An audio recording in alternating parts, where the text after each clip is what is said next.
You know that feeling when an AI makes a big decision? Maybe it's a medical diagnosis or writing some critical code, and you sort of have to hold your breath and trust it. Oh, yeah, the black box anxiety. That's a huge barrier. Exactly. And that's why today our deep dive is all about finding the light switch for that black box.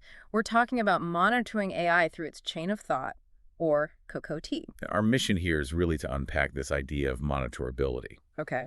So it's the degree to which we can reliably spot important behaviors like, something harmful or misaligned just from what the model writes out as its reasoning. But hold on, if that chain of thought isn't a perfect neural transcript of what's happening inside, what's the point? Isn't it just a story the AI tells us? That's the key insight here. Yeah, Monitorability doesn't actually demand perfect fidelity. it doesn't. No. It just requires that the critical information, the red flags, can be reliably picked out by a separate monitor. If we can see the risk signal in the text, that's enough to give us control. Okay, so let's talk about reliability.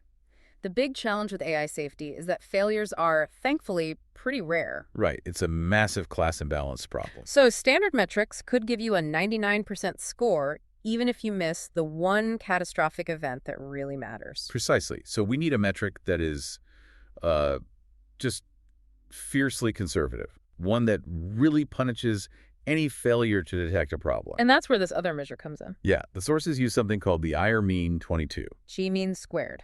It sounds technical, but the idea is simple. It's the geometric mean of sensitivity and specificity squared.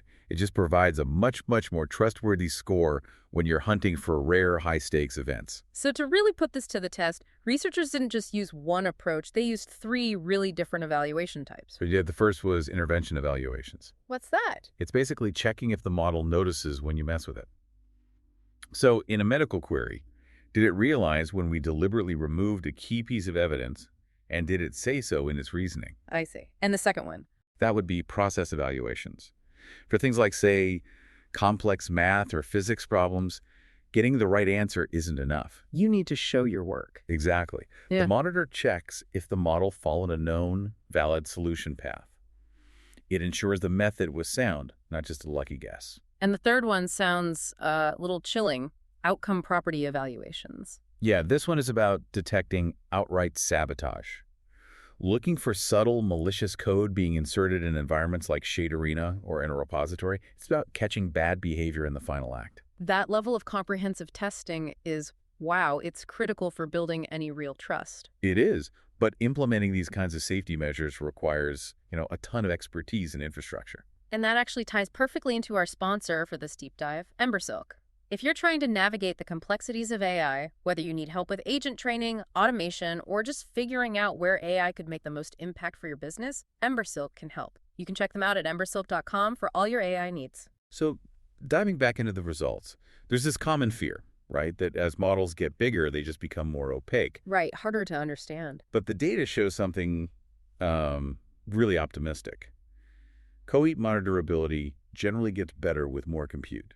Wait, really? What about RL optimization? Doesn't that encourage models to hide their reasoning to be more efficient? That's what everyone was worried about. Oh. But at the current frontier scale, they found that RL optimization did not meaningfully degrade monitorability on average. How is that possible? The thinking is that externalizing its reasoning is actually structurally helpful for the model's performance, so it's less likely to just optimize that feature away.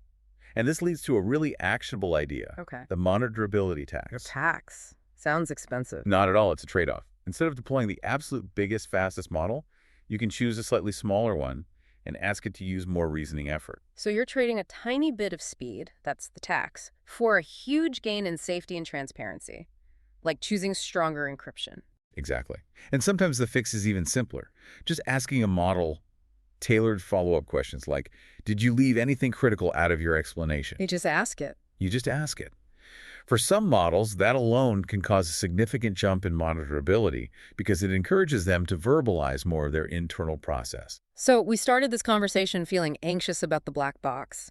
But where does this research leave us? It shows that con-time monitoring isn't just some theory.